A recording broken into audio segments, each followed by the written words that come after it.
C'est bon.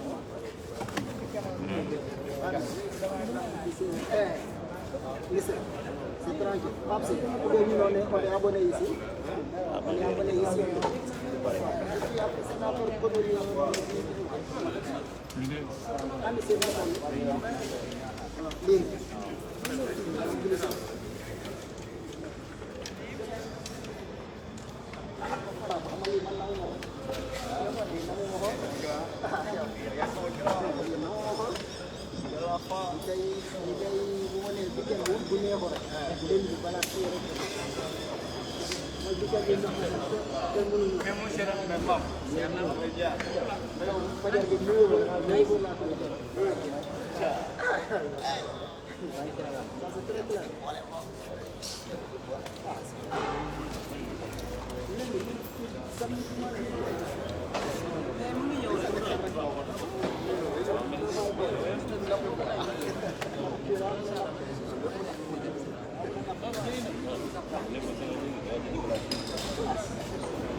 Bonjour à tous. Merci, chers amis journalistes, merci d'être présents. Merci beaucoup, camarades. Merci d'avoir bien voulu honorer de votre présence cette conférence publique qui va porter sur le bilan de la 13e législature, la perspective pour la 14e législative à venir. Cette conférence publique sera animée par M. Abdou Fall, que l'on ne présente plus. M.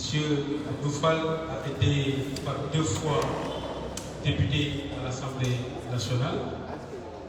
Il me rectifie. 3 fois donc député à l'Assemblée nationale. Il a eu 3 mandats de député entre 1998 et 2010. 1998, 2002 et 2007. Il a été par 2 fois président du groupe parlementaire de l'opposition en 1998 avant l'alternance de 2000 et de la majorité en 2002. Il a par ailleurs été 2e vice-président de l'Assemblée nationale de 2007 à 2010. Président délégué à l'Union interparlementaire de Genève en 1998, président délégué à l'Assemblée parlementaire de la francophonie en 2007. Sous vos applaudissements. Il va donc nous parler du projet du contrat de législature en termes de bilan, mais aussi en perspective. À la suite de Monsieur le ministre, honorable député, nous aurons l'honorable député, M. Seydou Diouf, qui va nous parler également de l'expérience de la législature et de la 13e législature, les grands enjeux de société qui ont été portés à l'Assemblée nationale, les enjeux d'acquis de consolidation de la démocratie sous la 13e législature, mais aussi de protection des ressources naturelles, etc. Sans trop tarder, parce que nos amis journalistes ont beaucoup attendu, nous allons démarrer par la présentation de M. Abdou Fall sous vos applaudissements.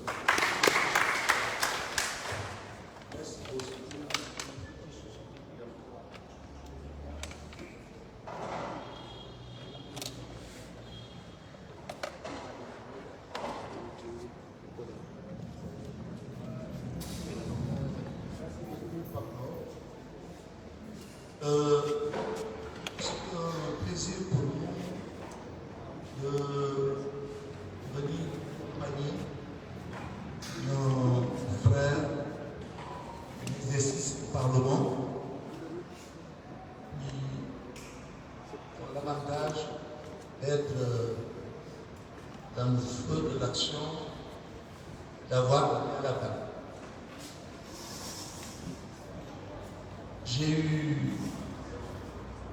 l'honneur d'être convié à cet exercice, à mon avis, extrêmement important au stade actuel de la campagne électorale en cours,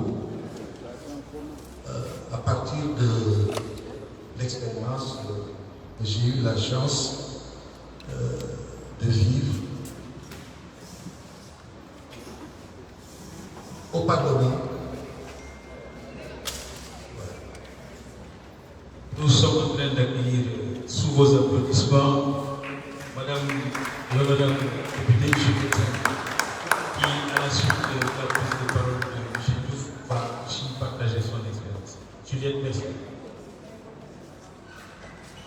Alors, donc je disais que ma présence ici, un peu comme quelqu'un de source, qui a eu la chance d'avoir traversé le Parlement à un moment chacun de l'histoire politique du Sénégal. J'ai eu la chance d'avoir été au cœur du Parlement avant l'alternance de 2000 et après l'alternance de 2000. Cette expérience a été complétée par celle de mes cadets ici présents qui vont peut-être se placer dans une perspective de visage. Alors, je pense que cet exercice intervient à un moment très important de la campagne électorale. Le moment que nos amis de la cellule ont choisi pour passer à cette étape. La dernière semaine de campagne, pour parachever, compléter et accompagner tout ce qui s'est dit depuis et fait depuis lors, sous la direction de notre sœur, Madame la Présidente Aminata Touré, tête de liste de la coalition. Je pense que l'exercice qui intervient en bon moment. Parce que c'est là, après le débat politique inévitable, s'engage sur la dernière ligne droite pour livrer aux citoyens électeurs les lignes de force et de combat que notre majorité entend soumettre à leur vote dimanche prochain. Alors, ce contrat de législature, ce qu'il faut en retenir fondamental, c'est qu'il est important aujourd'hui qu'on reprécise les missions de l'Assemblée et le rôle du député dans une république, dans une démocratie. Et dire deux choses essentielles. La première, souvent dans le débat public, la référence à ce que certains appellent les majorités mécaniques. On semble reprocher aux députés de l'opposition d'être accompagnés l'exécutif dans ces projets qu'ils soumettent au Parlement. Ceci relève d'une incroyable méconnaissance du fonctionnement des institutions et du rôle des institutions. Une majorité est faite, une majorité politique dans un régime présidentiel, elle est faite pour accompagner le président et son gouvernement dans la traduction de ses objectifs et ambitions politiques en projet. Il soumet au vote du Parlement et également définir les moyens par le code budgétaire du gouvernement met en œuvre de différents projets qui structurent sa vision et qui structurent sa vie. Par conséquent, le premier devoir du député de la majorité, c'est un devoir de loyauté vis-à-vis de l'exécutif. Parce qu'ils appartiennent à une même famille et il faut bien qu'il y ait une cohérence dans les actes politiques. Le président de la République a la responsabilité de définir et de faire mettre en œuvre sa politique. La politique sur la base de laquelle il a été élu par son gouvernement. Maintenant, les différents axes de sa politique sont traduits en projets politiques. Et ces projets politiques sont traduits en loi votée par le député. Conséquent, il est incohérent, un député ne met pas au service de sa majorité pour traduire en fait par la loi et par le budget les moyens de la politique définie autour de laquelle ils ont été élus. Donc dire que le public fait de famille, ça n'a pas de sens en politique, ça n'a pas de sens en politique. Il est là pour ça. Il est là pour accompagner la majorité politique, incarnée par le président de la République, son rôle. C'est ça. C'est un petit débat vraiment qu'il faut définitivement il faut tourner. La deuxième chose, un député, il a un double devoir de loyauté. Loyauté par rapport à la majorité. Il a investi et au nom de laquelle il siège au Parlement. Mais également, il a un devoir de loyauté vis-à-vis des citoyens. Parce que dès lors qu'on est député, on devient député du peuple, on siège d'être député de camp, on est député du peuple, donc on doit être attentif à ce que les lois soumises à notre vote soient le plus conformes possible aux attentes des citoyens. Plus individuellement, comme collectivement, à l'échelle des communautés, comme à l'échelle des différents secteurs d'activité. Et c'est ça qui est intéressant et passionnant et qui fait le charme de l'exercice mandat. Nous avons un devoir de loyauté vis-à-vis de notre majorité. Nous avons aussi un devoir de loyauté vis-à-vis des élections, des électeurs. Pour jouer le rôle d'interface entre la décision politique et les attentes citoyennes. Parce qu'il arrive parfois que l'exécutif décide de politique qui, sous certains aspects, mérite d'être corrigée, rectifiée, pour qu'elle soit le plus conforme possible aux besoins des attentes et aux intérêts des citoyens et différentes catégories de la population. Parce que pour le député, en vérité, la fonction la plus intéressante du député n'est pas visible. Parce qu'en vérité, le député est presque un syndicaliste au service des communautés et au service des groupes socio-professionnels.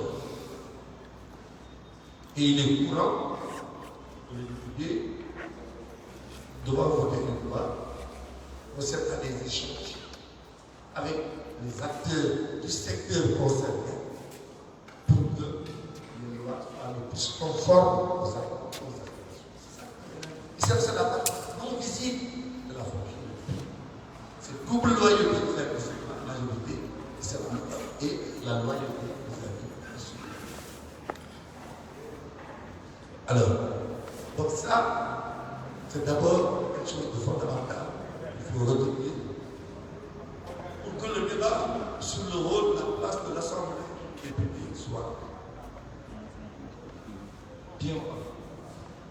Donc, parce qu'au début, c'est n'est pas. Voilà, il est loyal par rapport à sa majorité. On me demande qu'est-ce qu'il fait. Une majorité ne peut pas élire, puis à l'Assemblée, et qui vote toutes les lois que cette même majorité serait. Donc il bloque même le fonctionnement des institutions, c'est une affaire. Maintenant, démocratie, c'est aussi autre chose. C'est le gouvernement de la majorité. Dans l'intérêt général et dans le respect des droits de la minorité. La minorité a des droits. Et il appartient à la majorité aussi de veiller à ce que ces droits ne soient pas bornés. Là aussi, c'est des mécanismes de régulation qui se font à l'Assemblée. Il est parfois d'ailleurs parlementaire pour que le caractère pluraliste de l'Assemblée soit garanti. Par exemple, dans une Assemblée, un député qui n'est pas de la majorité, et qui n'est pas également de l'opposition parlementaire, du groupe dominant de l'opposition parlementaire, on leur donne le statut de non-inscrit pour leur donner la possibilité d'être représentés dans les instances délibératives de l'Assemblée. Donc si on s'en tient à leur suffrage, rien ne justifie de porter en certain niveau de responsabilité.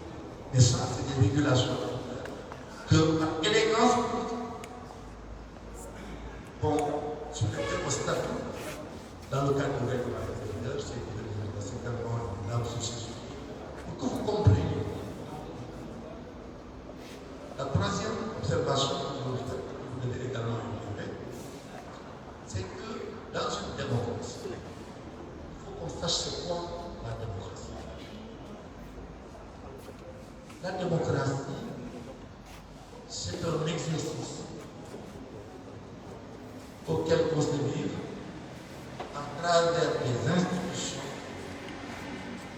au premier rang desquelles nous avons l'Assemblée nationale, pour que les contradictions qui sont inévitables dans toute communauté humaine puissent être gérées de manière pacifique. C'est pourquoi les assemblées sont par définition les lieux du débat politique.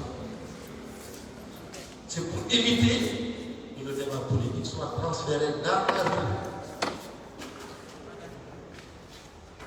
C'est ça l'enjeu de la démocratie. Faire en sorte que les courants contradictoires qui s'expriment sur le champ politique et social puissent être reflétés au sein de l'institution parlementaire pour que le débat contradictoire puisse se réaliser là-bas. Et à travers des mécanismes de régulation qui nous permettent de gérer une démocratie apaisée. Gérer les intérêts des uns et des autres. C'est pourquoi oui, la démocratie, le gouvernement de la majorité, dans le monde général, mais dans le respect des droits de la minorité. Pour éviter que les contradictions politiques qui s'expriment à l'intérieur de la société, le prise en charge soit dans la rue, et qu'elle se gère à l'échelle de l'Assemblée est conçue comme lieu par excellence du débat politique. C'est ça qui permet de justifier que même des courants ultra-minoritaires, on leur donne la possibilité d'être présents à certains niveaux et qu'on leur donne la possibilité d'exister pour porter la voix de ces ultra-minorités. C'est pourquoi l'Assemblée, sa force est dans sa diversité. Tout ça, ce sont des éléments de cadrage. Je pense que c'est important de faire pour que les uns et les autres, lorsqu'on parle du Parlement et qu'on parle de législature, on parle de même langage. Malheureusement, dans ce pays, on est dans un bruit généralisé qui fait qu'on parle de tout, voilà, sans se donner au préalable les moyens, voilà, de maîtriser les termes du débat. Alors, ceci dit, on parlait de moi. Je dois avouer que c'est peut-être pour ça que c'est pas de sens. Il faut savoir que l'Assemblée nationale est extrêmement importante. Avant la conquête de la démocratie, lorsque nous on était dans l'opposition, le premier grand combat qu'on a gagné, le Parti socialiste, c'est d'obtenir que les députés soient associés en amont à la définition des orientations du budget. Parce que ce qui se passait avant, c'est le gouvernement se retrouve entre eux qui décide de l'affectation des ressources du pays dans les différents chantiers au niveau des différents secteurs et qui venait soumettre ce texte à la sanction et au vote. C'était bagarré à l'époque, dans l'opposition, pour obtenir ce qu'on appelle le débat d'orientation du budget. Ça a été une très grande conquête. Le député, le gouvernement, par le ministère des Finances, vient dire voilà les lignes directrices du budget lesquelles je vais prendre. Le soumet à la lecture et à l'appréciation du budget, les députés disent écoutez, c'est peut-être bien, mais il y a tel ou tel secteur qui mérite, et telle ou telle raison d'être davantage pourvu en ressources pour répondre au mieux aux besoins. Et des communes. Donc, le débat d'orientation en démocratie est pas bon. Et ça, c'est nous qui avons donné ce combat à l'époque du parlementaire.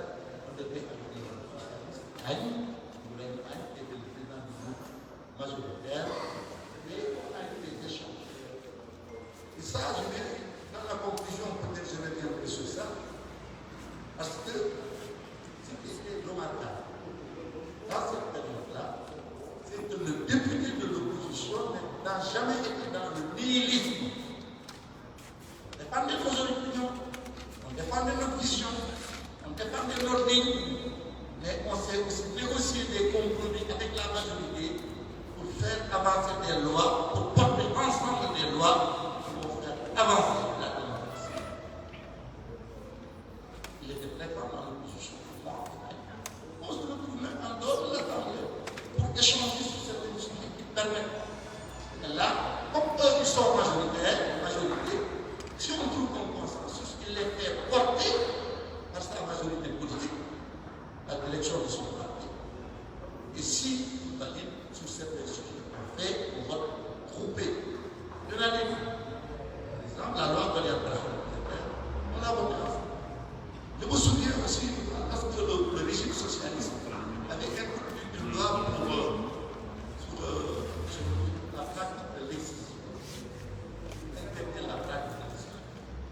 Ça, ce sont des types de lois difficiles, parce que ce sont des sujets de société, des choses sociétales. Parce que là, certains, disons, on est sur un champ qui relève de la croyance, de la culture, voilà, de la tradition.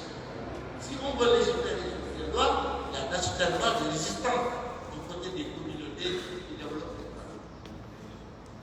Lorsque le président a voulu porter cette loi, il m'a invité en tant que président. On a échangé. J'ai consulté le président Ouad qui était même en France. Et voilà,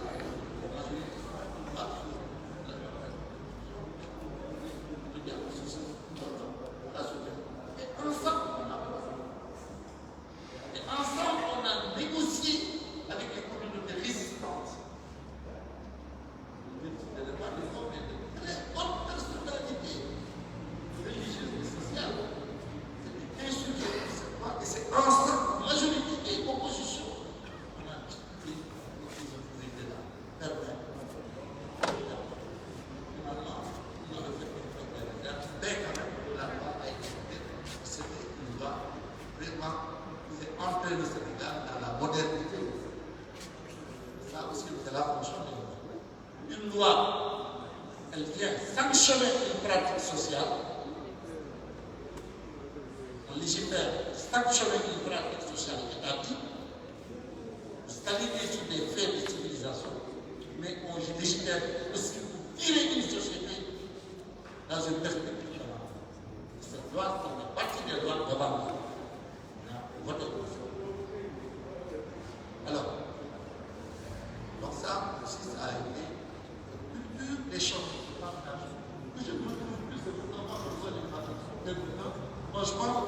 opportunisme total, bien est bon, il faut venir parce que le Sénégal a dépassé la façon de faire. Et pourtant, on a eu l'alternance. Alors, donc ça, c'est là. Une avancée aussi extrêmement importante qu'on a eu à obtenir. C'est ce qu'on a appelé les questions au gouvernement. Obtenir que le Premier ministre, et ça c'était après l'alternance, ce n'était pas sous le régime socialiste. On avait engagé le bon débat avant la chute du régime socialiste. On l'a poursuivi après l'alternance et finalement on a obtenu le Premier ministre, après sa déclaration de politique générale, que lors d'une période établie, il vient devant le Parlement avec tous les membres de son gouvernement pour répondre à direct aux questions des citoyens puissent en direct avoir l'accès à une information juste, à une information fiable qui lui permet de se fonder sur nous. Ça a été une avancée extrêmement importante qu'on a obtenue.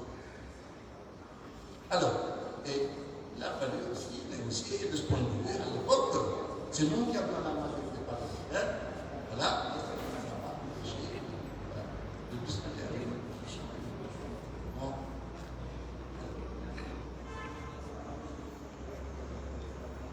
Par contre, il y a encore beaucoup de discussions qui se font à l'Assemblée, du règlement intérieur. Je n'avais plus les détails. Je pense que ce sont activités vont nous venir nous montrer comment la l'Assemblée. Un autre point extrêmement important pour avancer à l'Assemblée, c'est la mise en place du système de traduction simultanée. Parce qu'à l'époque, les députés non alphabétisés en français, qui ne parlent pas français, étaient quasiment exclus du débat parlementaire.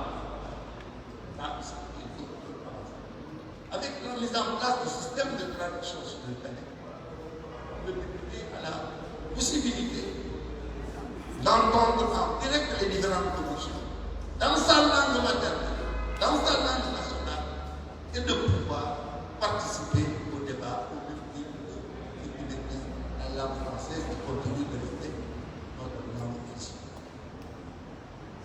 C'est une grande révolution au Parlement, pour mettre à l'aise toutes les catégories de citoyens dans la vie et de donner la possibilité d'une participation active à la vie. Une autre grande avancée, c'est la décision de recrutement des assistants parlementaires. C'est fondamental. Parce que le problème entre le député et le ministre, c'est qu'il y a un déséquilibre du point de vue de l'accès à l'information. Un ministre, il vient, lorsqu'il vient à l'Assemblée, il a derrière lui tout un caractère de technicien de son cabinet.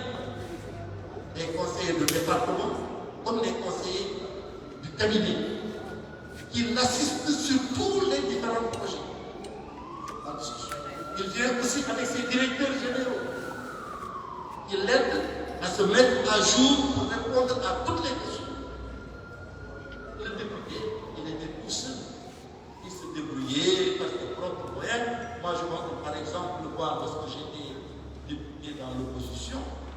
Ce sont mes amis qui sont dans le gouvernement, mes collègues qui sont dans les cabinets ministériels.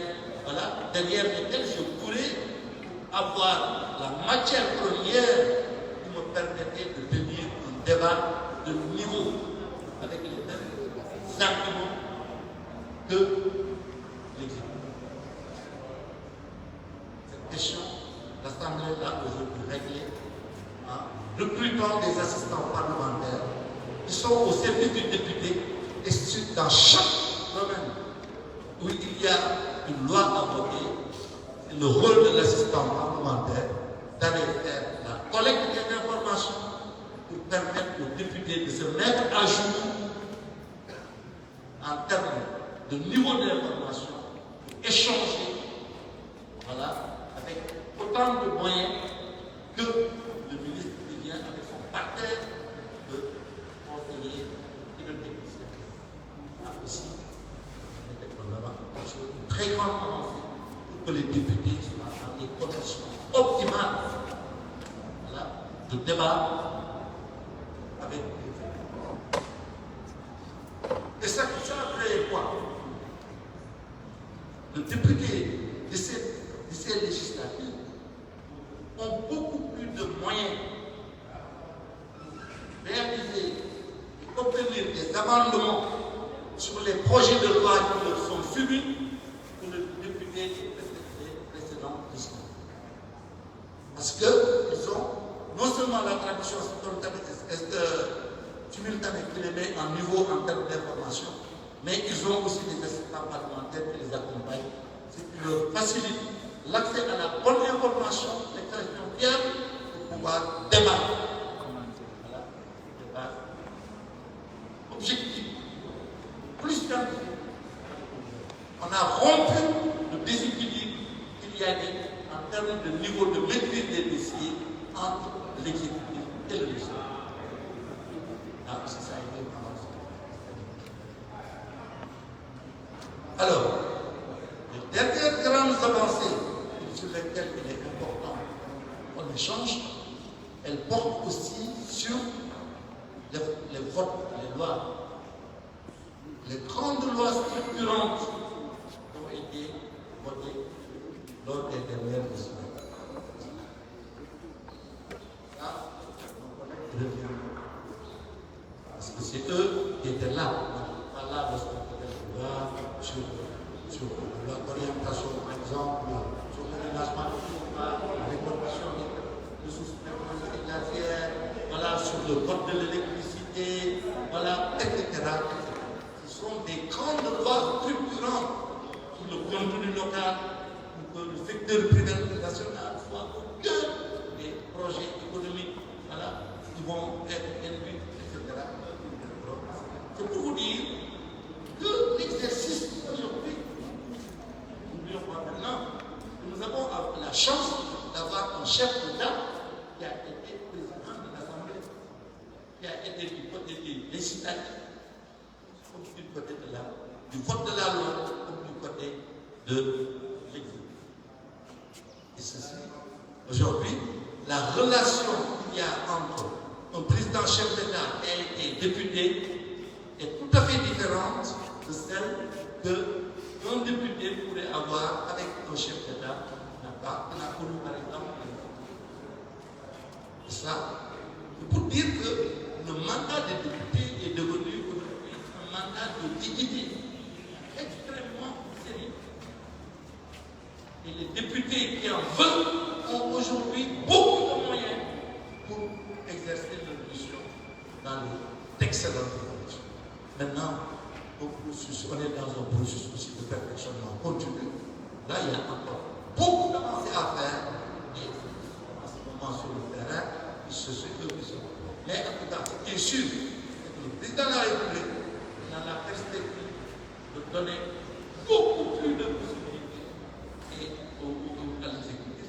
Et parmi les principales réformes qui ont été introduites dans la nouvelle Constitution, aujourd'hui, de 2007, le président Macky Sall a posé une accord en donnant au président de l'Assemblée la possibilité de désigner au moins 2 membres cabinet pour former l'équipe des sages du Conseil constitutionnel.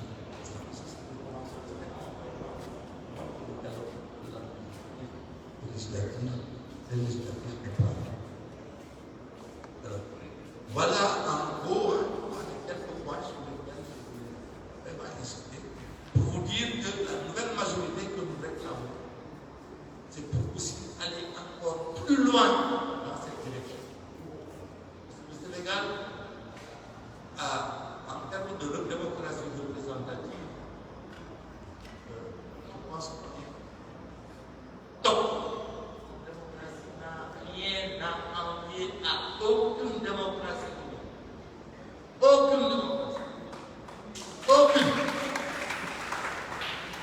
Maintenant, on est en stade dans l'évolution des sociétés humaines, de la démocratie, où les citoyens demandent qu'il y ait beaucoup plus de démocratie participative, on connaît une démocratie plus délibérée. Alors, ce sont là aussi des gros changements sur lesquels je pense que la nouvelle législature. Je pense aussi que les conditions sont mûres, que la télévision parlementaire soit en chantier de la prochaine législature. Je pense également que, du point de vue du rapport entre le député et les citoyens, en particulier la société civile, il est aussi, vous disiez tout à l'heure, le député quelque part dans cette organisme. Il sera peut-être dans le cadre de cette majorité, de cette démocratie participative, qui sera de plus en plus intéressant que les députés discutent avec les secteurs d'activité, les syndicats, les organisations patronales, en amont de plus en plus de débats, des textes en préparation pour que les textes leur parlent. Voilà, qui sont votés en davantage, le plus conforme aussi aux aspirations, aux attentes et aux préoccupations. Voilà quelques éléments de genre que je suis dans le cadre de ce qu'on pourrait envisager pour contre la législature je souhaite gagner dimanche prochain. Nous accordons un vote massif. Merci beaucoup, monsieur le ministre, honorable député. Alors, merci beaucoup pour ce rappel historique extrêmement utile qui permet de rappeler à nos concitoyens, en particulier les plus jeunes pour nous, de savoir que la marche vers la démocratie et la liberté, en particulier au sein du Parlement, a été un long combat. On oublie ce que vous avez rappelé ici sur les questions au Premier ministre qui n'existaient pas, sur les assistants parlementaires, sur l'esprit collaboratif qui présidait à l'époque dans les rapports entre vous, président du groupe parlementaire, et Ibrahim Aïn de l'autre côté, pour faire marcher les choses au bénéfice de l'intérêt général, au bénéfice supérieur de la République. À partir de là, nous allons donc passer la parole à l'honorable député Seydou Diouf, qui va nous parler du bilan de législature et également des perspectives comme vous l'avez annoncé. Évidemment, vous pouvez reprendre la parole pour intervenir. Monsieur Diouf, vous avez la parole. Merci. Merci, Moussa. Merci. Je voudrais saluer l'ensemble des camarades. Remercier également la presse présente ici. Et dire que, par un curieux hasard, on est dans une sorte d'assemblée nationale, puisque Papa Mao, mon fils, Juliette et ma nièce, et donc forcément les deux sont des cousins et appelés mon grand frère.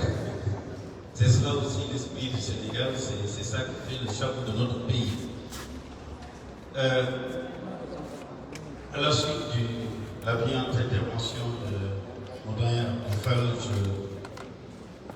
je corrèle un peu ce que les gens disent à l'extérieur et ce qui est la réalité de notre régime politique et de notre armature institutionnelle.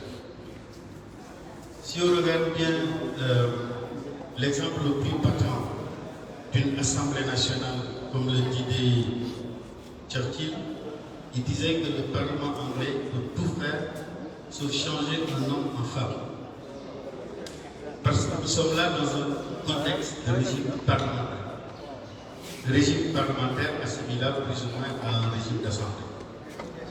La perspective ici, elle est totalement différente. Nous sommes dans un régime politique à travers plusieurs réformes constitutionnelles successives où celui qui est la clé de voûte de nos institutions, ce n'est pas l'Assemblée nationale, mais c'est le président de la République. Et c'est le président de la République qui détermine la politique de la nation.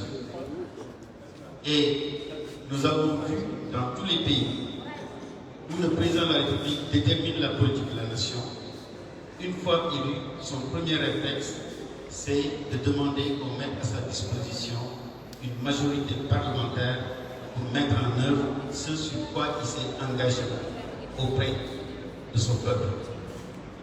C'est ce phénomène qu'on appelle le phénomène du fait majoritaire, qui est une des caractéristiques de notre régime politique.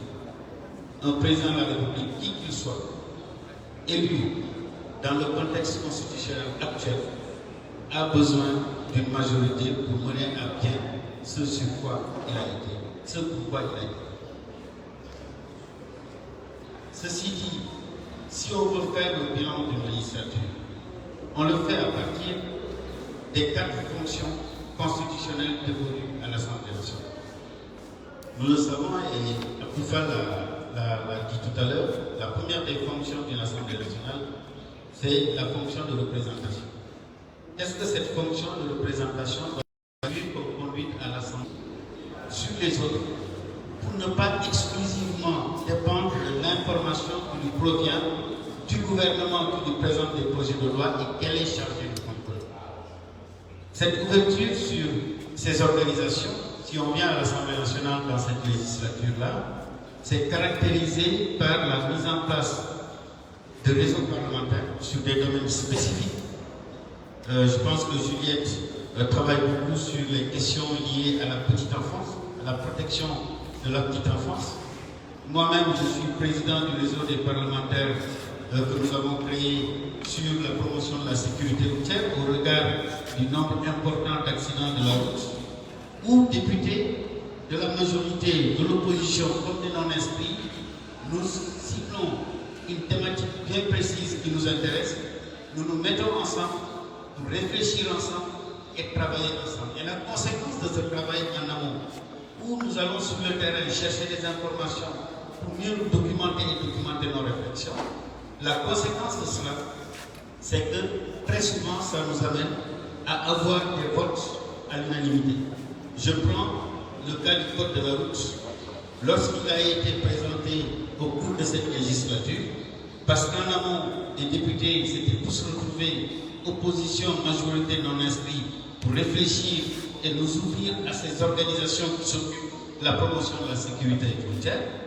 Mais le vote a été obtenu à l'unanimité parce que nous avons été instruits sur le bienfait des dispositifs qui étaient proposés par le gouvernement. C'est donc ce dialogue avec les acteurs qui est extrêmement important, parce que pour faire l'a dit tout à l'heure, nous sommes dans une Assemblée nationale, il faut le dire, dans nos assemblées parlementaires en Afrique, nous sommes dans une sorte d'asymétrie d'expertise. Lorsqu'un ministre vient à l'Assemblée nationale, il a tout un cabinet. Je vois certains journalistes qui ont l'habitude de couvrir nos travaux, je pense à Georges que je vois ici.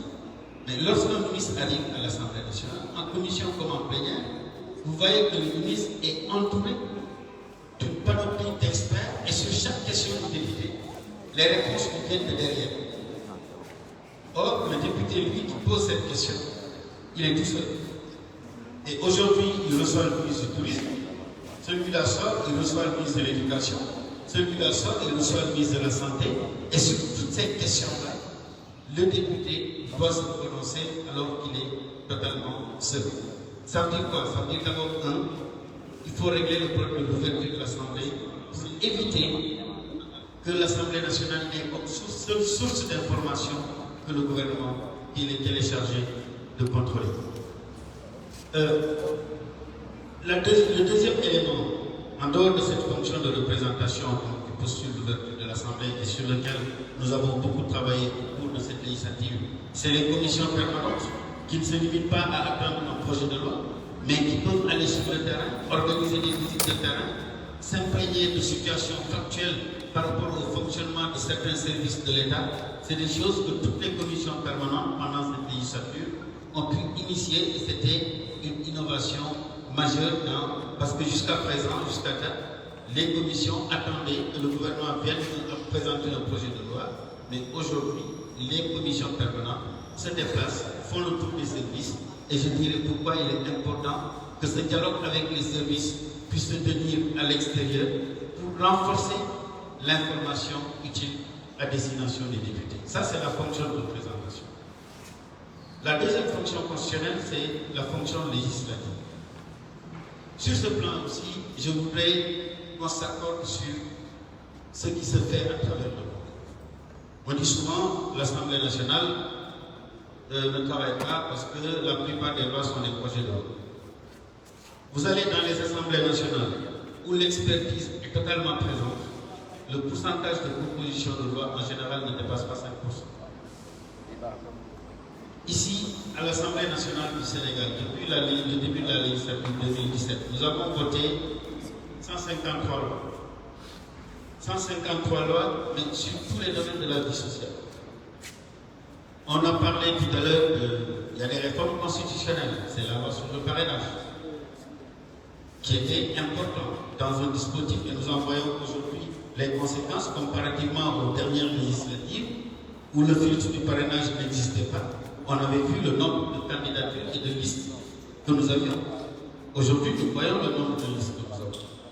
Pour l'élection présidentielle, le parrainage a montré également son utilité parce que c'est un filtre totalement démocratique, contrairement à certains pays où même le filtre est considéré comme démocratique, quand bien même c'est des élus qui parrainent.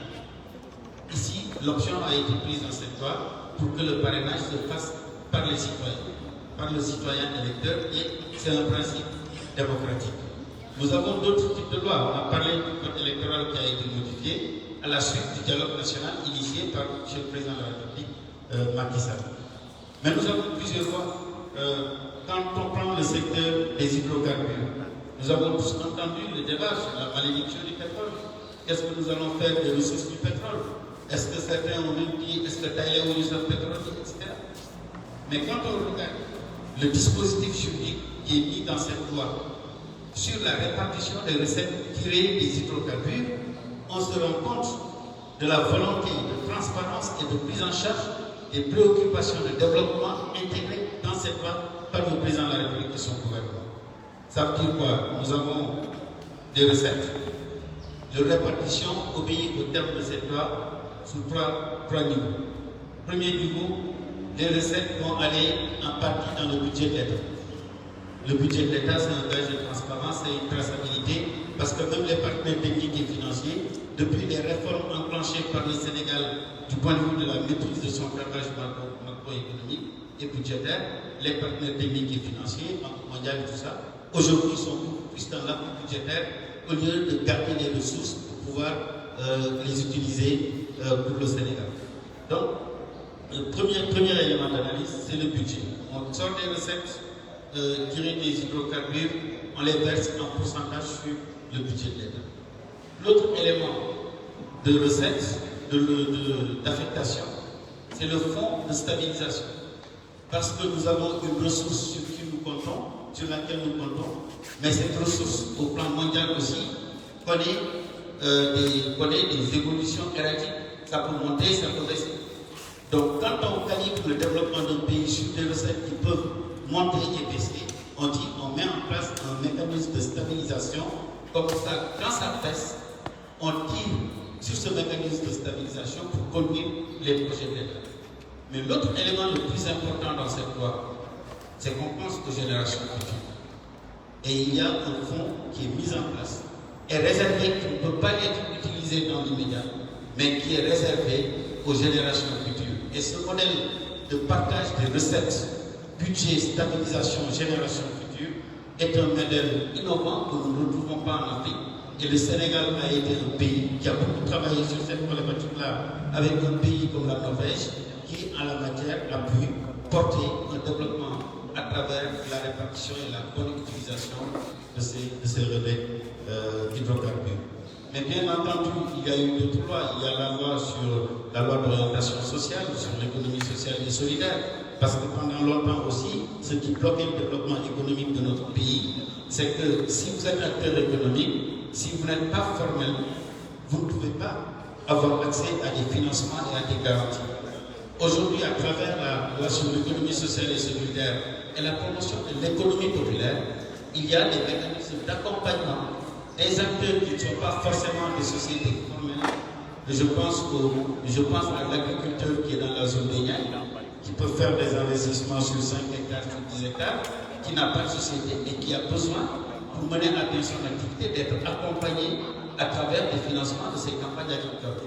Mais cet acteur-là, s'il va à la banque, il n'a pas de réponse. Et à travers cette loi, et le nouveau mécanisme d'économie sociale et solidaire de l'économie populaire, aujourd'hui, le gouvernement peut faire un ciblage de ces instruments de financement. Et c'est pourquoi d'ailleurs, j'ai beaucoup salué la réflexion que le président de la République a eue en corrélant économie solidaire et microfinance. Parce que justement, il faut identifier des acteurs et il faut mettre les financements à destination de ces acteurs qui sont dans le domaine de l'économie populaire. Et cette loi est aujourd'hui en train d'être circularisée, partagée à travers le pays, et les mécanismes d'identification des populations également sont en train de se faire. Bref, beaucoup de lois. Maintenant, qu'est-ce qu'on doit faire pour améliorer la situation? Sur la fonction législative, de mon point de vue, s'il y a quelque chose que nous devons faire dans la prochaine législature, c'est avoir aussi une culture de l'évaluation des lois que nous votons. Il nous arrive de voter des lois, mais que les décrets d'application tardent à être pris au point où on nie la portée de la loi. Et je pense que cette réflexion, nous l'avons enclenchée parce que à l'Assemblée nationale, nous avons beaucoup réfléchi sur la modification du règlement intérieur. Et un des points d'amélioration que nous avons ciblés, c'est que chaque fois maintenant que nous adoptons une loi, au bout d'un an, la commission compétente qui a adopté cette loi et la commission des délégations doivent se retrouver pour aller vers une mission d'évaluation sur l'application de la loi qui a été votée. Je pense que ça, c'est un point d'amélioration extrêmement important. Le deuxième point d'amélioration important peut porter sur le temps imparti dans l'examen des projets de loi, des textes de loi. En dehors de la loi des finances, qui doit faire l'objet d'un examen approfondi sur un délai constitutionnel de 60 jours. Toutes les lois, quand elles arrivent à l'Assemblée nationale, tous les textes, quand ils arrivent à l'Assemblée nationale, sont examinés sur une séquence temporelle très courte. Les députés ont 10 jours de lecture. Et une fois passé les 10 jours de lecture, on fait une programmation en commission. C'est une seule séance. Et une programmation en plénière. Or, au regard de l'impact et de la complexité de certaines lois, je pense que nous gagnerions dans la prochaine législature, avec la prochaine majorité que nous aurons sans aucun doute, nous gagnerons à ce que sur certains textes de loi, on ait un temps législatif programmé. Pour que le texte puisse être examiné en commission, même si c'est 2, c'est 3, c'est 4 jours, qu'on puisse le faire en commission pour que sur les différents articles, nous puissions avoir l'ensemble des propositions. Je pense que ces questions-là, on ne peut pas aujourd'hui les éluder. Il faut qu'on aille vers ça. Et autre point d'amélioration, pour ceux qui, parmi vous, ont l'habitude de venir à l'Assemblée nationale, vous voyez un peu le débat que nous avons sur le budget. Le débat sur le budget a connu une évolution au cours de cette législature avec une réforme du règlement intérieur que nous avions initiée. Parce qu'auparavant, du temps de Abdou, quand la loi de finances venait, on avait l'étape de la commission d'avis, c'est-à-dire la commission permanente. Si c'est le budget du ministère de la Pêche, c'était la commission du développement. C'était la commission du développement avant. Maintenant, c'est la commission du développement rural. Ensuite, il y avait l'étape de la commission des finances, qui est la commission saisie au fond que j'ai l'honneur de présider. Et après, il y avait l'étape de la plénière. Mais on s'est rendu compte que le débat sur les 3 commissions était très redondant. Le même débat se posait en commission pour avis, en commission pour des finances et en plénière. Et on mobilisait sur cette période tous les membres du gouvernement tous les jours. Nous nous sommes dit, première étape de la réforme, on supprime la commission pour avis et on restaure, et ça a été fait cette législature, ce qu'on appelle la commission des finances élargie. Cette commission des finances élargie que nous avons expérimentée depuis 2 ans permet au président de la commission des finances et au président de la commission technique concernée de co-présider la séance pour faire en sorte que sur la phase commission, le ministre des Finances et le ministre sectoriel ne viennent à l'Assemblée qu'une fois en dehors de la plénière. Ça a été un acquis extrêmement important, y compris en gain de temps. Parce que lorsqu'on était dans le dernier schéma avec les 3 étapes, le délai constitutionnel c'est 60 jours. Il nous arrivait de ne même pas discuter du projet de budget de certains ministères parce qu'on devait démarrer la séance à 22h et on avait l'obligation d'arrêter nos travaux à minuit. Aujourd'hui que nous sommes dans ce schéma de commission élargie, on prend le temps de nous prendre de 2 ministères par jour avec des débats approfondis, un le matin et un l'après-midi. Et je pense qu'en termes de qualité de débat et de profondeur de débat, cela s'est beaucoup fait ressentir et c'est cette législature qui a apporté cette innovation majeure. Mais cette innovation majeure, il faut qu'on poursuive la réflexion. Est-ce que si on fait passer le ministre des Finances et le ministre sectoriel, je prends, on va pas moi, je suis ministre du Tourisme, en commission élargie, et qu'on débatte avec le ministre en commission élargie, quelle est l'opportunité de reprendre le même débat en plénière? Sauf qu'en plénière, il y a la présence de la presse. C'est ça la seule différence. Est-ce qu'aujourd'hui, on ne gagnerait pas, et la réflexion, il faut la porter, à ouvrir les travaux des commissions élargies à la presse et de limiter les travaux en plénière à 3 séances exclusivement. Si vous allez en Côte d'Ivoire, vous allez au Burkina, au Niger, il n'y a pas ce qui se passe au Sénégal où tous les ministres reviennent avec toutes leurs équipes en séance plénière. Ils ne le font pas en commission. Et en plénière, on discute sur 3 séances. Une première séance dédiée à l'examen des recettes du budget général de l'État. Parce que dans la pratique, ce que nous constatons, c'est que les recettes du budget général ne seront jamais l'objet d'un débat. Parce qu'on n'a pas de séance dédiée ni en commission, ni en plénière à cette question-là. Discuter des recettes générales du budget de l'État, discuter de la dette publique, parce que c'est un élément structurant du budget de l'État, parce qu'il faut payer la dette, et avoir une deuxième séance sur les dépenses. Et enfin, une 3e séance sur l'équilibre général du budget et le vote de la loi de finances. Je pense que si on ouvre les débats, les discussions en commission à la presse, déjà l'information sur la nature du débat parlementaire va être relayée, ce qui nous exonérera de reprendre le même processus pour tous les ministères en mobilisant tout l'appareil d'État encore pour faire des débats qui se sont déjà tenus en plénière. Mais c'est des éléments de réflexion. Alors, la 3e fonction, c'est la fonction de contrôle. Sur la fonction de contrôle, nous avons plusieurs leviers à l'Assemblée nationale que nous avons utilisés. À bon droit à rappeler tout à l'heure, et c'est vrai qu'avec la disparition du poste de Premier ministre qui revient, c'est heureux que ça revienne aussi, nous avions instauré un mécanisme de questions au gouvernement. Ce mécanisme de questions au gouvernement avait à ses côtés des mécanismes de questions orales, mais aussi nous avons les outils de mission d'information et de commission d'enquête. Sous cette législature, l'ensemble de ces leviers ont été utilisés. Et une commission d'enquête a été mise en place sur l'affaire des 14 milliards, tout le monde s'en souvient. Une mission d'information parlementaire mise en place par le bureau pour la première fois, et c'était inédit, a eu lieu sur la gestion du programme décennal de lutte contre les inondations. Mission d'information où on avait retrouvé des députés de l'opposition. Sur 15 députés, il y avait 5 qui étaient de l'opposition et des non-inscrits et 10 de la majorité.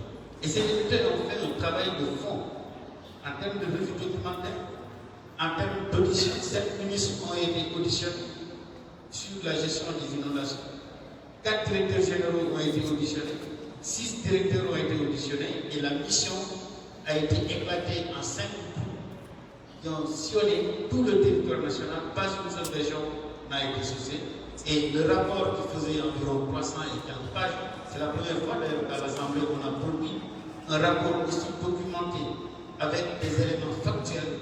Ce rapport a fait l'objet d'une restitution en séance plénière en présence des membres du gouvernement concernés. C'était une démarche inédite à l'Assemblée nationale qui a permis aux députés de mesurer l'ampleur des efforts qui ont été faits pour permettre à notre pays de lutter efficacement contre ces phénomènes climatiques que sont les inondations. Sur les bas et sur Abdoulaye tout à l'heure, un élément important, c'est que l'Assemblée nationale, dans sa mission législative, a travaillé dans un esprit de collaboration harmonieuse avec le gouvernement. Quand il s'est agi de la Covid, l'ensemble des mesures qui devaient être prises sous forme législative, nous avons adopté, par la loi, nous avons habilité le président de la République à prendre ces mesures sous forme d'ordonnance parce qu'il y avait urgence. Et une fois ces mesures mises en œuvre, le gouvernement est revenu et ces ordonnances ont fait l'objet d'une ratification pour les incorporer dans le dispositif juridique. Je termine sur les lois importantes. La dernière loi de finances rectificative qui a été adoptée nous a permis de comprendre comment le gouvernement du Sénégal a travaillé sur plein de leviers pour faire face au coût de la vie lié à la fois à la relance économique post-Covid et à la guerre en Ukraine. Sur les trois leviers, la loi de finances rectificative a permis au gouvernement, d'augmenter les salaires à la fonction publique. De manière inédite, les augmentations de salaires qui ont été octroyées cette année pour le monde enseignant, pour le secteur de la santé, pour les forces de défense et de sécurité, alliées à l'augmentation du point initial de 5 points pour tous les agents de la fonction publique, c'est la première fois que le gouvernement fait autant d'efforts budgétaires pour accompagner les agents de la fonction publique. Ça, c'est augmenter les salaires. Mais dans le même temps, dans la loi de finances rectificative, nous avons augmenté les crédits alloués aux bourses de sécurité familiale pour permettre au gouvernement, pour les ménages qui ne sont pas salariés, qui n'ont pas d'agent de fonction publique, mais qui sont des Sénégalais, c'est ça le transfert des 43 milliards que le gouvernement a apporté aux ménages vulnérables pour faire face à l'augmentation des prix sur le marché international. Mais la loi de finances rectificative ne s'est pas limitée à ça, parce que pour faire face également à ces risques d'augmentation, à ces augmentations constatées au niveau mondial, la loi de finances a permis la défiscalisation dans un certain nombre de secteurs. Défiscalisation. Si on prend le cas du pain, je ne sais pas s'il y a des faillites ou des comètes ici, mais s'il n'y avait pas cette défiscalisation, le prix du blé étant en train de monter sur le marché mondial, le gouvernement a dit on supprime les taxes qui étaient sur le blé et sur le pain, on enlève toutes les taxes, et on l'a fait sur d'autres produits. In fine, c'était 45 milliards d'efforts budgétaires que l'État a consenti pour améliorer, pour atténuer le choc lié à l'augmentation des prix sur le marché international. Mais ça, pour le faire, il a fallu passer par une loi de finances. Et donc, il a fallu que les députés, et particulièrement les députés de la majorité, parce que ceux qui nous permettent aujourd'hui de prendre des lois sur le coût de la vie, lorsqu'il s'est agi de voter ces lois, n'étaient pas à l'Assemblée nationale. Ça pose aussi le problème de l'absentéisme des députés. Vous le voyez, il y a des députés qui ne sont à l'Assemblée nationale que lorsque nous avons une loi à portée constitutionnelle ou lorsqu'on parle du code électoral. Mais lorsque nous parlons du budget de l'État, lorsque nous parlons de la loi criminalisant le viol, lorsque nous parlons des lois de société qui permettent aux Sénégalais de mieux vivre, ces députés-là, on ne les voit pas. Et aujourd'hui, c'est ceux-là qui disent qu'il faut qu'on les ramène à l'Assemblée nationale. Je pense qu'on ne peut pas tomber dans ce marché du duc et on y est encore. Alors je vais terminer sur deux choses. Un, sur les points d'amélioration. Nous avons une nouvelle mission constitutionnelle, c'est l'évaluation des politiques publiques. Et dans la réforme du règlement intérieur, nous avons introduit un mécanisme qui nous permet de prendre en charge cette mission constitutionnelle nouvelle, qui est une mission très complexe, à travers ce que nous avons proposé, la mise en place aux côtés des commissions d'un comité chargé de l'évaluation des politiques publiques, qui serait un comité qui regrouperait à la fois des députés de la majorité de l'opposition, qui serait présidé par un vice-président de l'Assemblée nationale, mais qui aurait en son sein l'ensemble des présidents de commission. Et ce travail d'évaluation des politiques publiques est un travail extrêmement important. Parce que nous sommes dans un environnement budgétaire où la ressource se fait rare, où les préoccupations augmentent d'année en année. Et il faut que nous recherchions l'efficience dans l'allocation des ressources et que nous soyons en phase avec ce nouveau cadre harmonisé de gestion des finances publiques qui a cours au Sénégal, mais que nous partageons avec les pays membres de l'UEMOA. À travers les directives de l'UEMOA, le Sénégal a quitté le domaine du budget des moyens pour aller vers la gestion axée sur les résultats et le pilotage par la performance, ce qui fait qu'aujourd'hui, nous avons changé totalement la manière d'appréhender le budget de l'État. Ce n'est plus des ministères qui viennent donner tous les moyens pour le fonctionnement, pour le personnel, pour les investissements. Les paradigmes ont changé. Aujourd'hui, c'est de dire, je suis ministre, j'ai tel objectif, donnez-moi tant de moyens pour atteindre cet objectif. Et pour nous contrôler, voilà les indicateurs qui montrent que nous avons atteint nos objectifs. Ça veut dire qu'entre le dialogue, dans le dialogue entre l'Assemblée nationale, le gouvernement et la Cour des comptes, la manière d'appréhender l'efficacité de la ressource publique va changer. Et justement, à travers les différents rapports qui vont être établis, les députés pourront, sur la base d'indicateurs précis, apprécier si tel ministre a atteint les objectifs. Quand il reviendra pour demander des crédits, on lui dira qu'est-ce que vous avez fait de ce qui vous a été donné l'année dernière. Bref, c'est des chantiers énormes, mais tous ces chantiers ne pourront être mis en œuvre que si nous renforcions les capacités techniques de l'Assemblée nationale. Le président Koufal l'a dit tout à l'heure. Cette législature a innové ce que beaucoup de législatures ont tenté et n'avaient pas réussi. C'est la mise en place des assistants parlementaires. Aujourd'hui, nous en avons 16. Ces 16 assistants parlementaires sont tous des doctorants. Certains d'ailleurs viennent de soutenir leur thèse. Et leur procédure de recrutement a été une procédure totalement transparente. L'Assemblée nationale a laissé l'initiative de le recrutement à l'université. C'est le laboratoire du professeur Pape Dembassi, avec un certain nombre de professeurs d'université qui ont eu à sélectionner, présélectionner les futurs assistants, à les auditionner et après à nous faire la shortlist. L'Assemblée nationale, in fine, en a choisi 16. Ces 16 que nous ne connaissions pas, c'est des jeunes Sénégalais qui sont des doctorants. Certains sont sur les questions d'aménagement du territoire, d'autres sont sur les questions de droit, d'autres sont des sociologues en organisation, d'autres sont spécialisés sur les questions de migration, etc.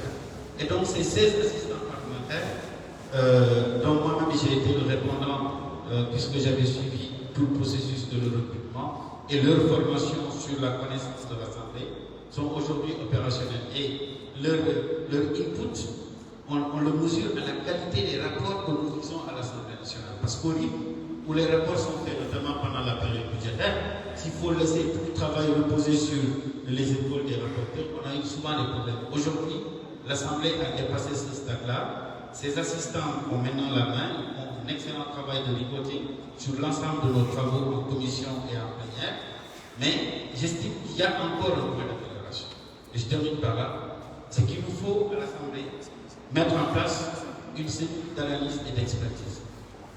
Une cellule d'analyse et d'expertise parce que toutes les politiques de développement sont des politiques complexes. Est-ce qu'aujourd'hui, les seuls assistants suffisent? Je le crois. Nous avons un peu benchmarké dans la sous-région. Nous avons vu ce qui s'est passé dans certains pays.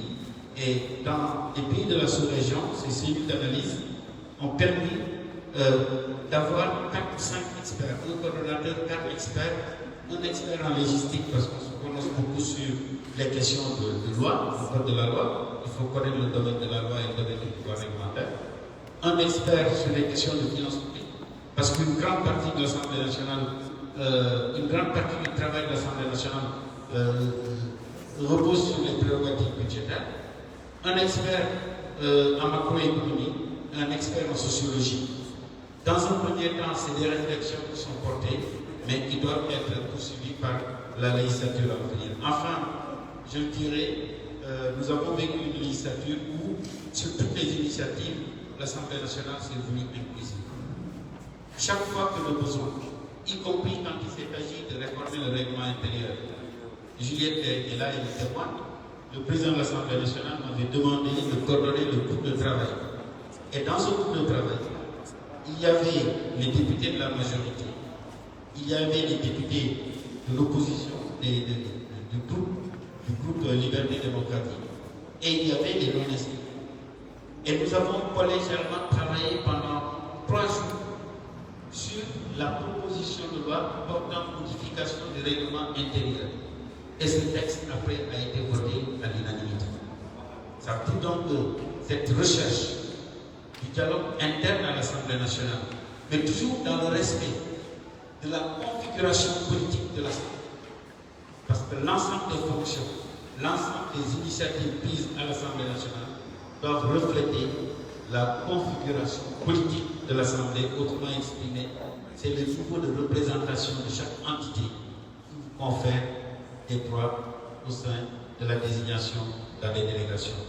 Voilà ce que je pouvais vous dire, en restant bien sûr disponible. Il y avait beaucoup d'autres choses à dire, mais je vois le temps passer et je suis obligé de m'en arrêter là.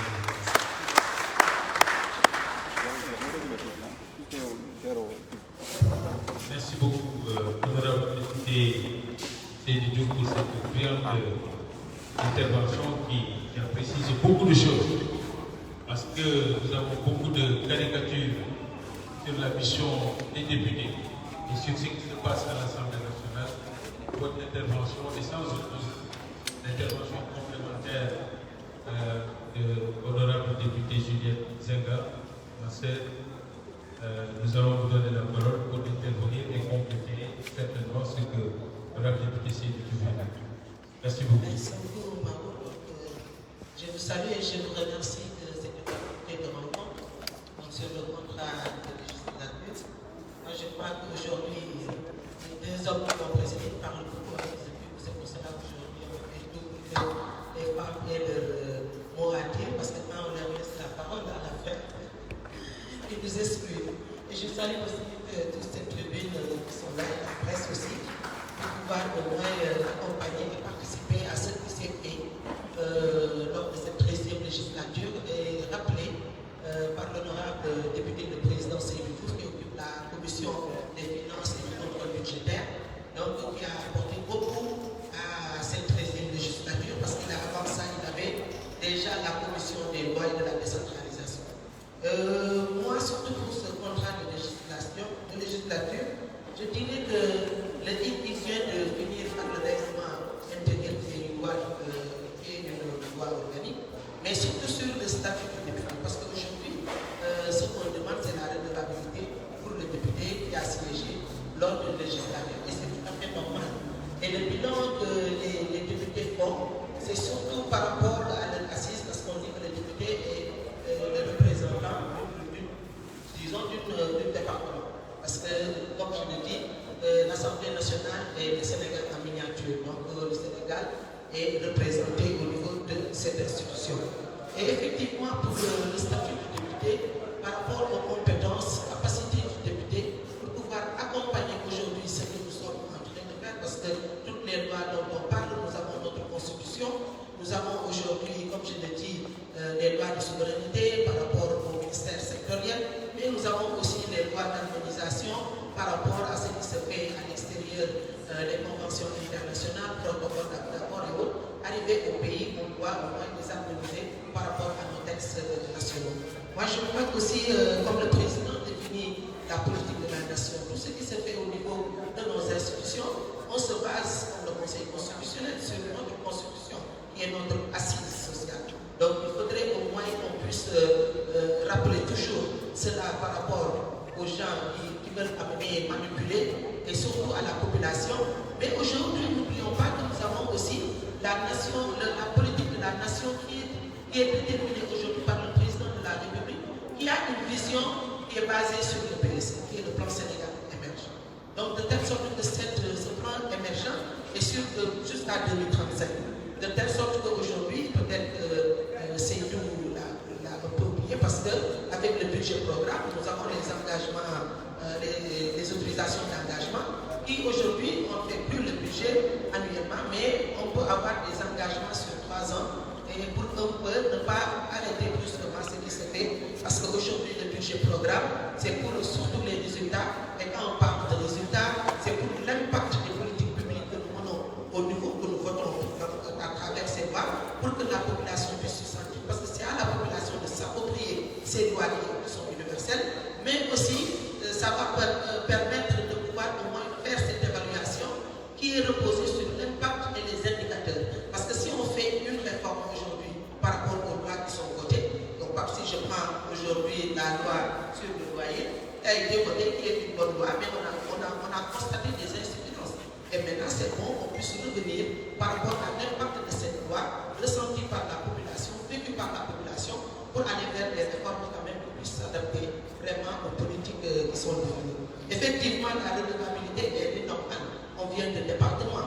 Et tout ce qui se passe aujourd'hui, comme on donne utus au gouvernement, de pouvoir au moins, on vote le budget, on contrôle l'action du gouvernement, et on voit aussi que depuis le référendum de 2016, nous avons une nouvelle fonction qui est l'évaluation des politiques publiques. Et tout de suite, mon collègue Seydou Diouf l'a dit, effectivement, il faudrait qu'on puisse, comme retenu, et si vous avez suivi le président Moustapha Niasse que je stabilisé, qu'on a prévu de mettre en place une commission, un comité, mais qui va au moins centraliser ces aspects de redevabilité et même de suivi de ces politiques publiques que nous menons. L'autre aspect, c'est, ils l'ont dit, la cohabitation, nous avons un régime présidentiel. Donc moi, je crois qu'aujourd'hui, il faut savoir les regarder. Et surtout, eux qui sont non vis-à-vis, ils ont le mandat de cette 13e législature jusqu'à présent. Et je crois que ça va se terminer le 17 septembre, le jour où on va mettre en place la 14e législature. Donc, ils ont aussi cette redevabilité. Qu'est-ce qu'ils vont dire à ceux qui les ont amenés au niveau de l'Assemblée? Parce qu'ils ne sont pas présents à l'absentéisme. Et tout à l'heure, j'étais en émission sur la RFM, et je l'ai dit, il faudrait au moins que nous avons certaines presses qui sont toujours présentes avec nous au niveau de l'Assemblée, qui assistent à beaucoup de nos séances et qui peuvent aussi faire le bilan de cette 13e législature sur l'abstentéisme, sur ceux qui sont présents au niveau de ces séances, sur les interpellations et surtout la participation effective des députés. Et c'est vrai qu'avec la traduction simultanée, il y a aujourd'hui un député qui ne parle pas français, qui ne parle pas arabe, rien, mais qui a sa langue vernaculaire et c'est représenté et c'est traduit. Donc de telle sorte qu'aujourd'hui c'est une avancée, mais on ne s'arrête pas à ça. Ils l'ont dit aussi, il nous faut la télévision parlementaire et l'accès de la presse au niveau de nos sessions en commission. Parce que c'est dans les commissions que nous travaillons. Dans ces commissions, tout ce qui est lié comme rapport au niveau de la plénière, ce sont les comptes rendus de ce qui s'est passé dans les commissions. Et je crois qu'aujourd'hui, c'est ce qu'ils prennent comme séance politique pour pouvoir assister et vraiment poser des questions, n'attendent même pas la réponse des ministres pour parler. Moi, je crois qu'aujourd'hui, avec la loi de règlement qu'on a reçue tout dernièrement, parce que ce sera à la 14e de pouvoir déterminer cela, effectivement, il y avait un retard sur les lois de règlement. Aujourd'hui, nous avons la loi de règlement de 2021 qui est sur la table de l'Assemblée nationale, mais n'oublions pas qu'il a dit le débat d'orientation budgétaire de la 30 juin, qui permet au moins aux députés qui représentent une zone bien définie, c'est-à-dire le département, de pouvoir participer et orienter un peu ces politiques publiques par rapport au manquement, par rapport à la continuité, à la consolidation de ce qui s'est fait au niveau des politiques publiques ciblées dans ces zones. À part la LFI, il a dit, il y a la LFR, la loi de finances initiale, qui va arriver bientôt sur la table de l'Assemblée, mais il y a aussi la loi de finances rectificative, et aujourd'hui on a l'électricité, mais avec cette subvention que l'État continue de porter pour soulager les populations. Mais c'est important de le dire parce que vous avez suivi le FMI, le Fonds monétaire international, il fait tout pour que l'État laisse à la population de payer sa propre consommation. Donc ça veut dire que si on laissait aujourd'hui le carburant, on a augmenté le super, mais le gasoil qui est social, c'est resté en état. Mais si aujourd'hui on laissait à la population de supporter les coûts, ces tarifs sont élevés. Et c'est pour cela que le président de la République insiste à continuer ces subventions pour soutenir les politiques publiques par rapport à l'électricité. Moi-même, je suis secrétaire de la commission énergie et ressources minérales. Et c'est vrai que dans tout ce qui concerne l'exploitation des hydrocarbures, eh bien, on sait qu'il y a beaucoup de choses qui s'est fait. Et vous n'entendez plus ces gens parler de contrats, vous parlez de zones et autres mine géologie, mais vous savez qu'il y a aujourd'hui une visibilité, une cartographie faite par rapport à ces politiques, et aussi qu'il y ait quand même une lecture claire. Et si vous voyez par les réseaux sociaux qui ne servent pas seulement à insulter, mais aussi à avoir des réponses claires par rapport à ce qui se fait dans les secteurs sectoriels. Effectivement, aujourd'hui, il y a une commission de régulation qui accompagne ce processus parce qu'il y a aussi la transition énergétique. Et vous avez suivi le président de la République par rapport au G7 qui aujourd'hui s'est battu pour que le gaz devienne quand même participe dans la transition énergétique. C'est important ce qui se fait et c'est toujours encadré par ces lois. Je ne vais pas rappeler que le président Sékou vient de dire, des DBN, sur la stabilisation des générations futures, l'épargne qu'on fait et surtout sur les recettes. Ça va accompagner l'État par rapport à ces politiques publiques et ce sera des politiques plus profondes. L'autre chose, comme je l'ai dit, on se base sur la constance du PSC. Parce qu'effectivement, nous avons une vision qui est claire et déterminée. On peut corriger. Donc, il y a toujours, comme on dit, ces évaluations qui permettent de redresser la barre. Mais c'est dans la continuité de ces politiques publiques, parce que nous sommes sur la bonne voie de pouvoir accompagner notre État par rapport à ce qui s'est fait pour l'épanouissement même de cette population. Parce qu'aujourd'hui, on parle d'émergence. Et si on parle d'émergence, il faudrait que la population qui vit ces politiques publiques puisse s'y reconnaître, puisse s'épanouir et s'émanciper. Donc, c'est important de le faire. On va aujourd'hui, comme on le dit, consolider ce qui s'est fait. Parce que quand on a des acquis, il faudrait les consolider. Pouvoir quand même les rendre plus performants. Parce qu'aujourd'hui, la performance doit être plurielle parce qu'on parle de sectoriel. Donc, il faudrait qu'on s'y applique. Et il y a aujourd'hui cette politique de jeunesse qui embrasse tout. Et je crois, avec ce qui s'est fait dans les startups, vous avez vu qu'on les a votés. Il y a aujourd'hui la stratégie nationale numérique 2025. Donc, il est important qui accompagne ces jeunes avec le réunion. Donc, je crois aujourd'hui, il y a beaucoup de choses sur la table qui ont été votées et c'est à la population de s'approprier cela. Maintenant, par rapport à, comme je dis, les questions au gouvernement, c'est vrai qu'il y aura le Premier ministre parce qu'on a voté pour le retour. Et en tout cas, nous avons un gouvernement qui vient avec des collaborateurs, avec leur bagage intellectuel, et ils sont en face des députés. Moi, je parle on a 16 assistants parlementaires qui sont désignés pour les commissions. Nous avons 14 commissions aujourd'hui, et la grande commission, c'est la commission des finances et du contrôle budgétaire. Mais il faudrait que les députés aient des assistants parlementaires, parce que la valise de la loi de finances initiale, quand elle arrive, c'est le député qui se débrouille pour pouvoir participer à tous ces travaux qu'on a énumérés.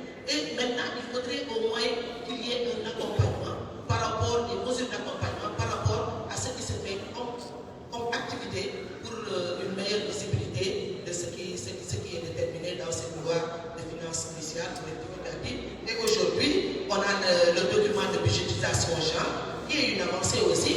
On a le budget citoyen, qui est une avancée et qui vient en même temps avec la loi de finances initiale, parce qu'on l'a imposé pour que le citoyen s'y retrouve. Et chaque citoyen peut visiter, regarder le budget citoyen pour pouvoir au moins voir s'il est pris en compte par rapport à ses questions, par rapport à ses besoins.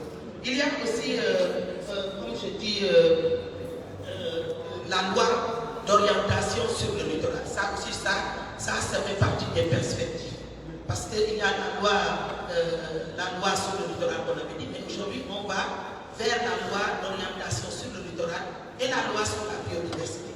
C'est important de le faire parce que ça, aujourd'hui, on est plus sur le béton. Vous voyez ce qui se passe sur la corniche. Et on a un cutus parce que le gouvernement ne peut rien faire sans le cutus de l'Assemblée nationale.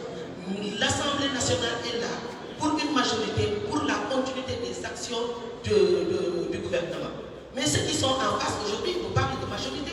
S'ils n'ont pas la majorité, ils ne pourront pas dire ce qu'ils sont en train de dire. Donc il faudrait à l'Assemblée qu'il y ait une majorité pour accompagner la politique du chef de l'État. Et ce que je leur dis, aujourd'hui, s'il n'y avait pas cette majorité mécanique dont ils parlent, parce qu'eux, c'est la minorité mécanique, aujourd'hui, ils n'auraient pas de salaire, ils n'auront pas de véhicule, ils ne votent rien du tout. Ils parlent aujourd'hui des activités de l'eau à Louba et autres, mais aucun budget, aucune loi n'est votée par cette opposition qui est en face. Et je dis que c'est dérisoire parce que les relations entre le groupe parlementaire, comme défini par le ministre Abdoufa, donc c'est ce qui doit être.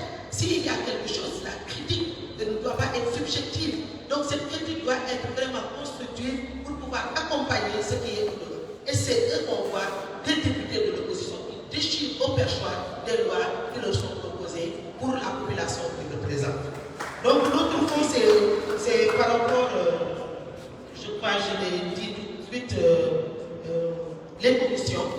Effectivement, ces commissions aujourd'hui, il faudrait qu'on puisse y travailler. Moi je les tape toujours parce que je dis qu'il faudrait qu'il y ait plus de femmes présidentes de commission.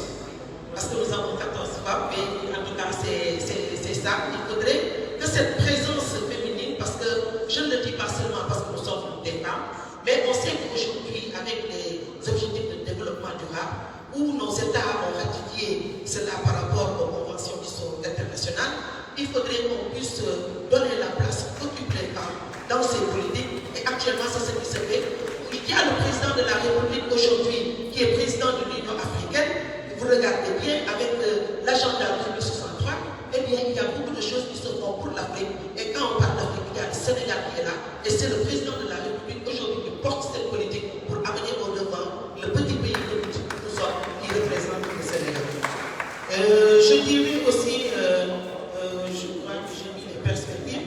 La télévision, j'en ai parlé. Mais je crois qu'aujourd'hui, l'accompagnement doit être équitable. C'était l'accompagnement des lois. Parce qu'effectivement, ce qui pose problème, c'est la mise en œuvre de ces lois.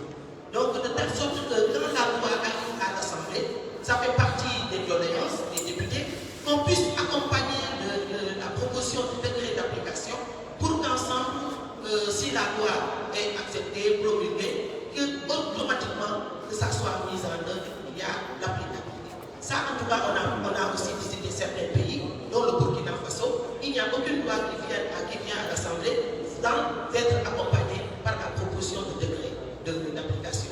Donc ça aussi, c'est important dans le cadre de suivi, surtout pour la commission de délégation, qu'on puisse au moins faciliter ce travail aux députés qui sont membres de ces commissions. C'est vrai que je ne peux pas être là, il m'avait dit 25 minutes parce que je suis en visite de proximité, mais là, c'était tout juste apporter un peu. Et il y a, je disais tout de suite, la loi sur le viol. Ce n'est pas seulement le viol pour la femme et la petite fille. C'est la loi criminalisant le viol, l'inceste, la pédophilie et le harcèlement sexuel. Ce n'est pas seulement parce que quand on parle de pédophilie, ce n'est pas seulement la petite fille. Il y a les petits garçons. Donc il faudrait au moins qu'on donne le nom complet à ces lois qui sont très importantes par rapport à notre vécu quotidien. Parce que si ce n'est pas nous, c'est notre voisin. Donc il faudrait que cette loi puisse cibler les personnes, les populations et vraiment celui qui se sent dedans. Moi, je suis défenseur aussi sur la loi sur la santé de la reproduction qui est important parce que là, on parle de l'économie aujourd'hui. Ce sont les jeunes bien portants qui peuvent au moins répondre de pouvoir faire les lois qui sont là. On a voté accompagner ce processus de démocratie et sur l'autonomisation dans tous les secteurs.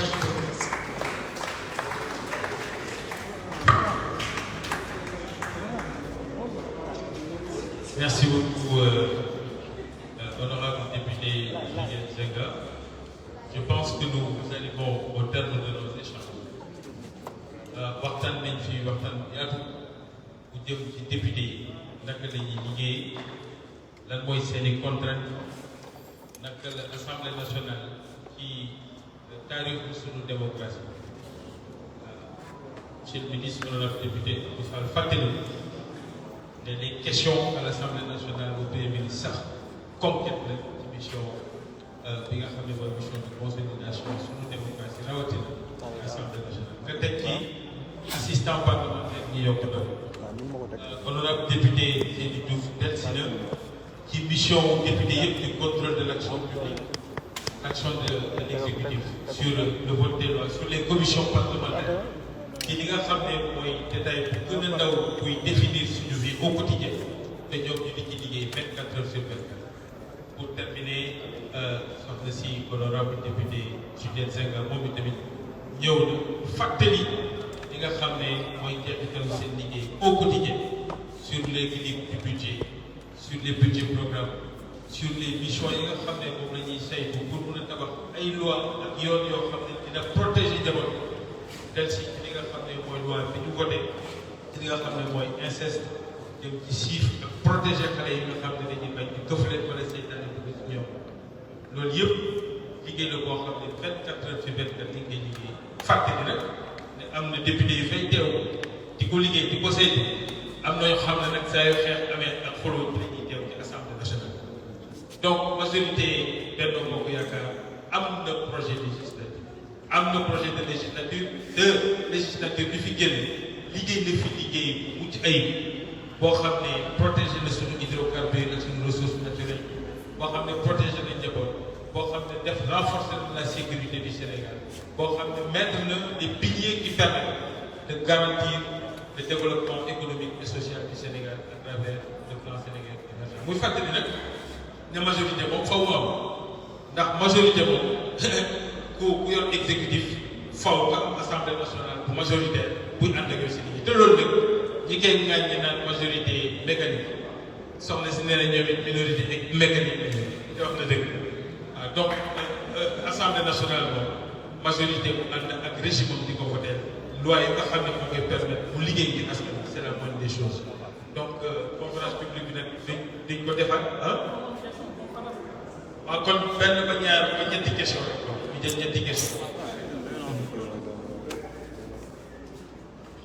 kon nag waxtaan bi am na solo moom xamal ne journaliste yi sonn nañ dañoo bëgg a jib macha allah asalaamaaleykum wa rahmatullah di am mbégte ak contentement vraiment ñëw toog déglu lii li may doon laaj mu nekk benn interpellation Goebbels dana wax naan Goebbels mu ne ku gagner la communication da ngay gagner le cœur effectivement des populations ça rentre dans le cadre effectivement du populisme est-ce que aujourd'hui attendre 144 heures moins 5 minutes pour pouvoir porter effectivement ce contrat de législature ndax lu mel nii teelul woon ngeen teel ko def parce que aujourd'hui par la force des choses yéen a fi nekkoon def totalement di dérouler est-ce que attendre 144 heures moins 10 minutes et quelques secondes ngeen soo ko génne ndax jar na ko enfin d'autres choses mooy nous sommes dans un régime présidentiel est-ce que aujourd'hui porter un contrat de législature rime avec ce qu'on appelle la doxologie.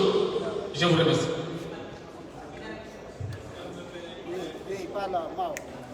Oui.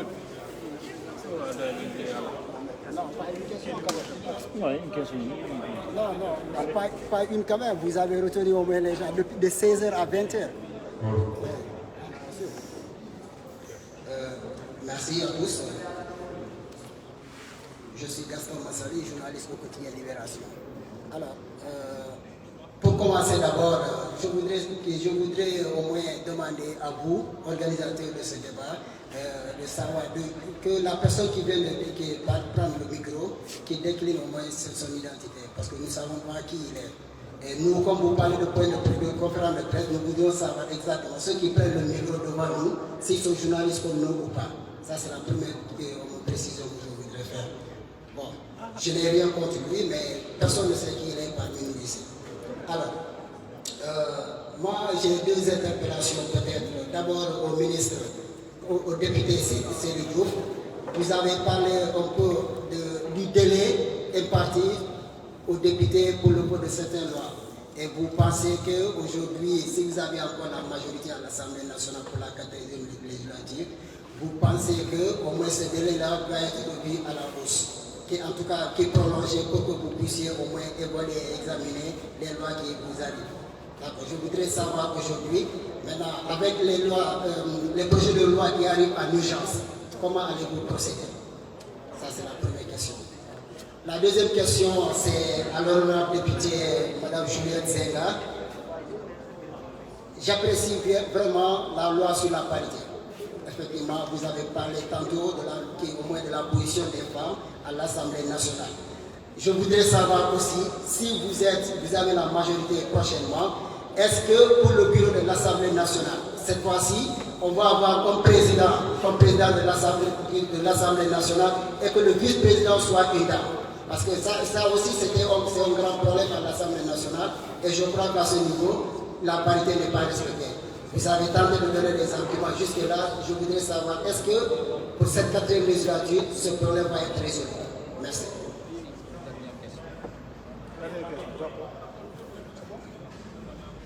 Bonsoir. Oui.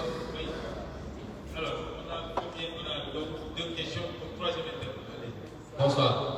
Adel Gadio, journaliste à Et ma première question, selon des observateurs et analystes, un tournage décisif s'adresse actuellement, c'est-à-dire une reconfiguration géostratégique et géopolitique des relations internationales.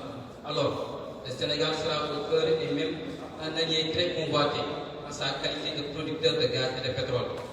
Face à cette situation, y a-t-il des politiques d'anticipation pour le futur par rapport aux hydrocarbures, le pétrole et le gaz? Et ma deuxième question s'adresse à M. l'honorable.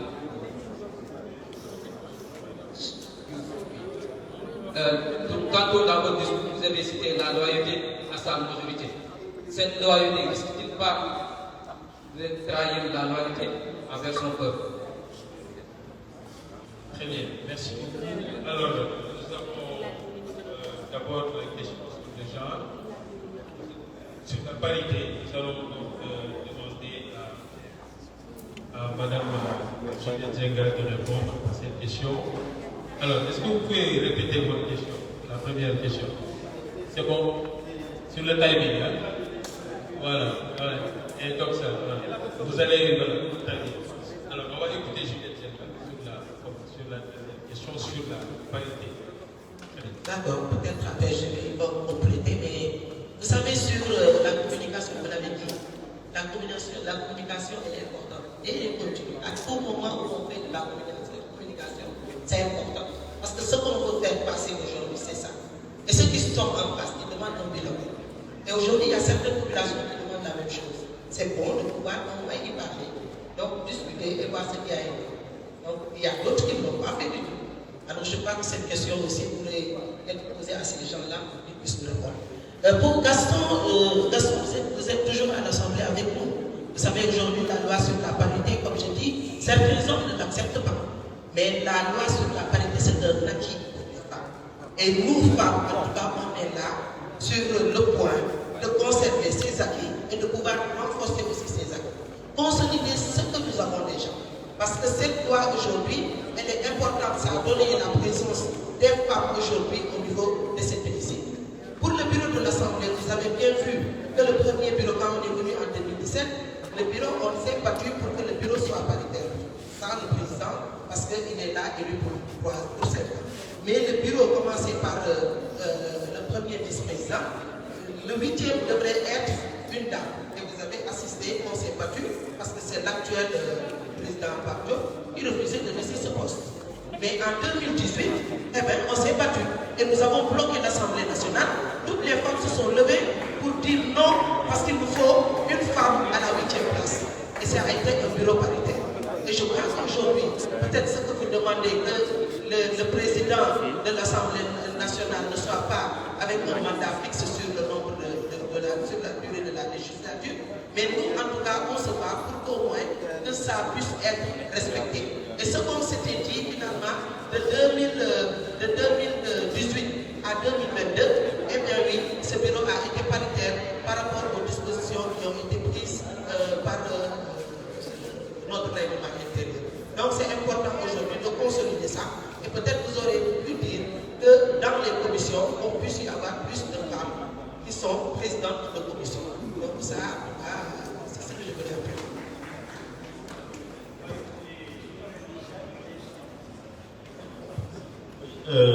Juste réaction sur les questions liées aux hydrocarbures. 3 textes de loi sur la législature. Le code pétrolier qui datait de 1997, au moment où le Sénégal n'avait pas encore des soupçons de découverte de pétrole et de gaz, ce code pétrolier a été totalement reformulé justement pour prendre en charge ces risques inhérents à l'exploitation du pétrole et du gaz, avec l'identification des organes de direction, le rôle dévolu au Cosmétogaz et à l'ensemble des acteurs.